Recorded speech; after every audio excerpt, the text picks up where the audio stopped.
Good morning students. 9th class pass करके 10th class में आने वाले सभी स्टूडेंट्स को मेरी तरफ से हार्दिक शुभकामनाएं। बच्चों, 10th क्लास एक बोर्ड की क्लास होती है जिसके लिए आपको शुरू से ही मन लगाकर पढ़ाई करनी पड़ेगी। लेकिन जैसा कि आप लोग जानते हो, लॉकडाउन के कारण आप लोगों के स्कूल, ट्यूशन, कोचिंग सब कुछ बंद पड़े हैं। अतः ऐसी स्थिति में आप अपनी पढ़ाई को किस तरीके से सुचारू कर सकते हो, इसके लिए एकमात्र जो विकल्प है आपके पास वो है ऑनलाइन क्लासेस का।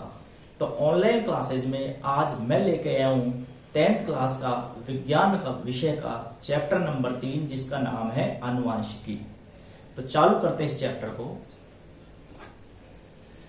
आनुवांशिकी जो चैप्टर है उसमें आनुवांशिक लक्षणों की वंशानुगति का अध्ययन किया जाता है। तो सबसे पहले हम चर्चा करते हैं आनुवांशिक लक्षणों के ऊपर। आनुवांशिक लक्षण, आनुवांशिक लक्षण होते क्या हैं? देखो बच्चों, हमारे अंदर बहुत सारे ऐसे लक्षण होते हैं जो कि माता पिता से हमारे पास आए हैं। जैसे हमारा कलर, त्वचा का रंग, हमारी लंबाई, हमारा बालों का स्टाइल, हमारी आंखों का कलर, और भी बहुत सारे ऐसे लक्षण होते हैं जो लक्षण हमें हमारे माता पिता से मिलते हैं। इन लक्षणों को आनुवांशिक लक्षण कहते हैं। तो आनुवांशिक लक्षण ऐसे लक्षण होते हैं जो कि एक पीढ़ी से दूसरी पीढ़ी में संचरित होते हैं। फिर से सुनो, आनुवांशिक लक्षण ऐसे लक्षण होते हैं जो कि एक पीढ़ी से दूसरी पीढ़ी में संचरित होते हैं।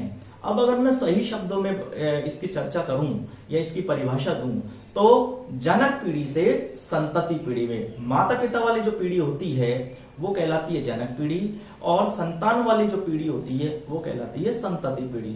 तो लक्षण संतान से माता पिता में तो जाते नहीं है, लक्षण जो जाते हैं वो माता पिता से उनके बच्चों में जाते हैं।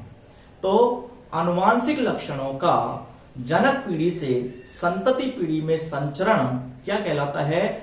आनुवांशिक लक्षण कहलाते हैं। यानी कि ऐसे लक्षण जो कि जनक पीढ़ी से संतति पीढ़ी में संचरित होते हों, आनुवांशिक लक्षण कहलाते हैं। और इन लक्षणों का जनक पीढ़ी से संतति पीढ़ी में जाना वो क्या कहलाता है? आनुवांशिकता या वंशागति। तो सबसे पहले जो हमारा चैप्टर है जिसका नाम है आनुवांशिकी, आनुवांशिकी को इंग्लिश में कहते हैं जेनेटिक्स।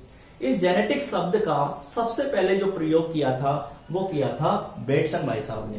बेटसन नाम का एक वैज्ञानिक था जिसने जेनेटिक्स शब्द का सबसे पहले प्रयोग किया। अभी हम समझेंगे कि आनुवांशिकी है क्या।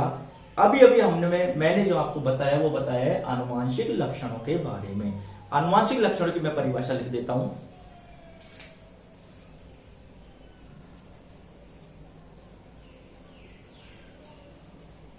ऐसे लक्षण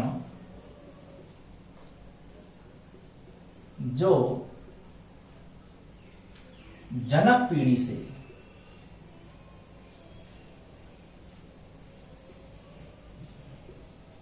संतति पीढ़ी में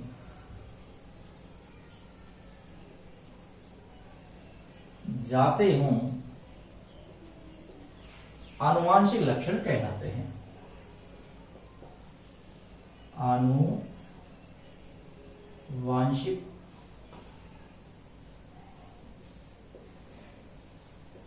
लक्षण कहलाते हैं।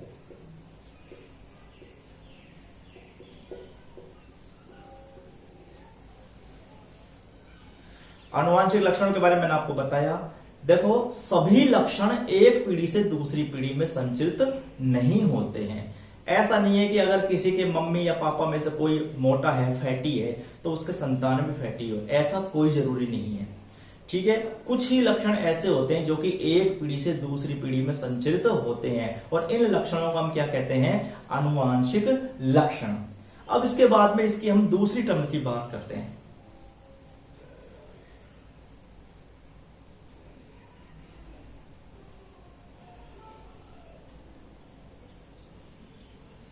आनुवांशिकता, जिसको हम बोलते हैं वंशागति, और इंग्लिश में कहते हैं इसको हेरिडिटी। इंग्लिश में कहते हैं हेरिडिटी। ये क्या है? आनुवांशिक लक्षणों का जनक पीढ़ी से संतति पीढ़ी में जाना क्या कहलाता है? आनुवांशिकता या वंशागति कहलाता है। आनुवांशिक लक्षणों का जनक पीढ़ी से संतति पीढ़ी में जाना क्या कहलाता है? आनुवांशिकता या वंशागति। ठीक है, इंग्लिश में इसको कहते हैं हेरिडिटी। और इस शब्द का सबसे पहले जो प्रयोग किया था वो स्पेंसर नामक वैज्ञानिक ने किया था। परिभाषा लिखता हूं मैं।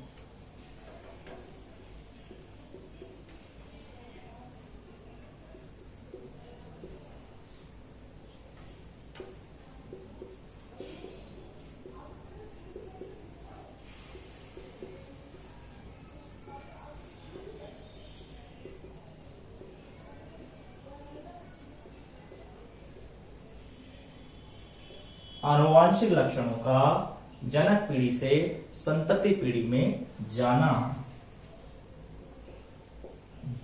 क्या कहलाता है?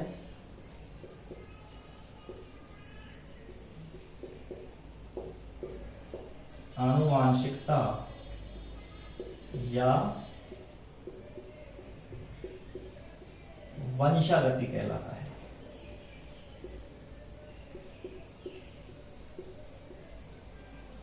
इंग्लिश में कहते हैं हेरिडिटी। और इस हेरिडिटी शब्द का सबसे पहले प्रयोग किसने किया? स्पेंसर नामक वैज्ञानिक ने।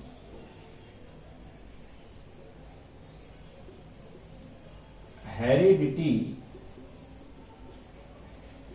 शब्द का सर्वप्रथम प्रयोग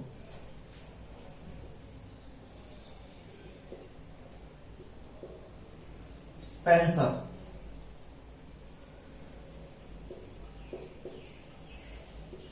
नामक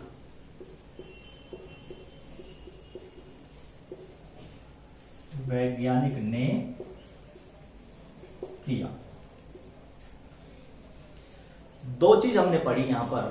देखो, अगर आप शब्दों को समझोगे कि इन शब्दों का मतलब क्या है तो ये चैप्टर बहुत ही आसान है। अदरवाइज इस चैप्टर को समझना बहुत मुश्किल हो जाएगा। पहला शब्द हमने काम में लिया आनुवांशिक लक्षण।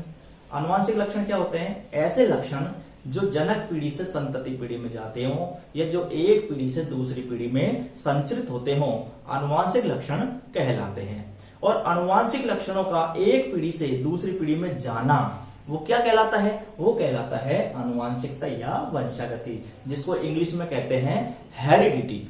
और हेरिडिटी शब्द का सबसे पहले जो प्रयोग किया था वो किया था स्पेंसर नामक वैज्ञानिक ने। ठीक है, अब हम बात करते हैं इस चैप्टर की। चैप्टर का नाम क्या है? जेनेटिक्स या आनुवांशिकी। ये आनुवांशिकी है क्या? आनुवांशिकी विज्ञान की वह शाखा है जिसके अंतर्गत हम लक्षणों का एक पीढ़ी से दूसरी पीढ़ी में संचरण यानी कि आनुवांशिक लक्षणों के संचरण के बारे में अध्ययन करेंगे, आनुवांशिकता के नियमों का अध्ययन करेंगे, सजीवों में आने वाली विभिन्नताओं का अध्ययन करेंगे। इन सब का जो अध्ययन करेंगे विज्ञान की वह शाखा, उस शाखा को हम क्या बोलेंगे? आनुवांशिकी या जेनेटिक्स। तो परिभाषा लिखता हूं मैं इसकी।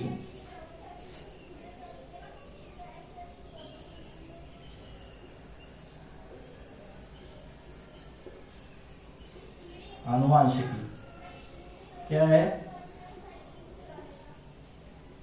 विज्ञान की वह शाखा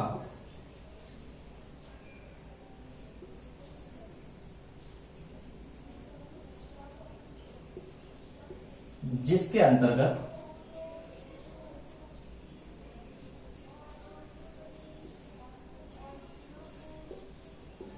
आनुवांशिक लक्षणों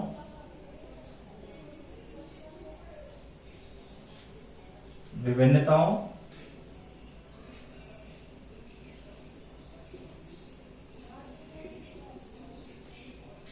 आनुवांशिकता के नियमों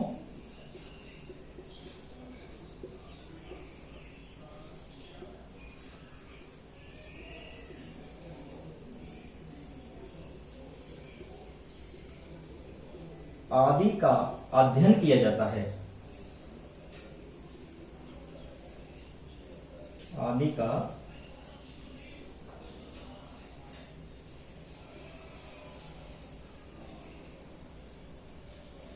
अध्ययन किया जाता है।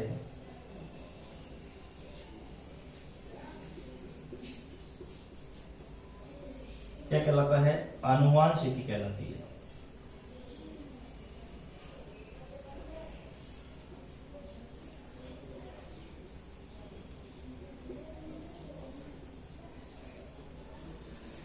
आनुवांशिकी, जिसको इंग्लिश में हम जेनेटिक्स भी कहते हैं, सबसे पहले इस शब्द का जो प्रयोग किया था वो बेटसन नामक वैज्ञानिक ने किया था। मैं सबसे पहले बता चुका हूं आपको इसके बारे में, ये रहा।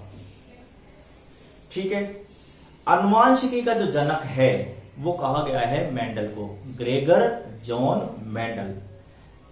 ग्रेगर जॉन मेंडल नाम का एक वैज्ञानिक है जिसे हम क्या कहते हैं? आनुवांशिकी का जनक कहते हैं। क्यों कहते हैं? क्योंकि सबसे पहले आनुवांशिकी के ऊपर या संकरण के ऊपर जो प्रयोग किए थे, जो सफल प्रयोग किए थे, वो इसी वैज्ञानिक ने किए थे। तो आनुवांशिकी का जो जनक है वो किसे कहा जाता है? ग्रेगर जॉन मेंडल को।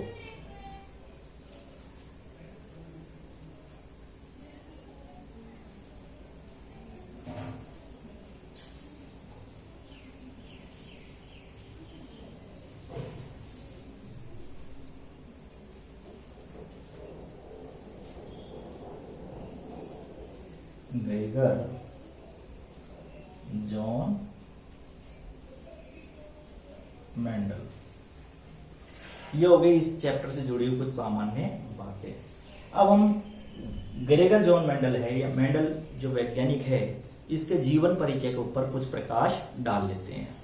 देखो, मेंडल जो वैज्ञानिक था या ग्रेगर जॉन मेंडल जो वैज्ञानिक था जिसे आनुवांशिकी का जनक कहा गया है, वो ऑस्ट्रिया जो शहर है वहां वो पैदा हुआ, वहां उनका जन्म हुआ और अपनी पढ़ाई उन्होंने वहीं पूरी की। पढ़ाई पूरी करने के बाद वो ऑस्ट्रिया के एक शहर में चर्च में पादरी बन गए। पादरी बनने के बाद उन्होंने उद्यान मटर के पौधे पर, मटर का पौधा नहीं, उद्यान मटर के पौधों पर उन्होंने संकरण से संबंधित 7 साल तक प्रयोग किए। क्या कह रहा हूं मैं? जो ग्रेगर जॉन मेंडल जो वैज्ञानिक था, इन्होंने ऑस्ट्रिया के शहर में इन्होंने जन्म लिया और अपनी पढ़ाई पूरी करने के बाद वहीं पर चर्च में एक पादरी बन गए। उसके बाद उन्होंने उद्यान मटर के पौधे पर 7 साल तक संकरण से संबंधित प्रयोग किए और प्रयोग करने के बाद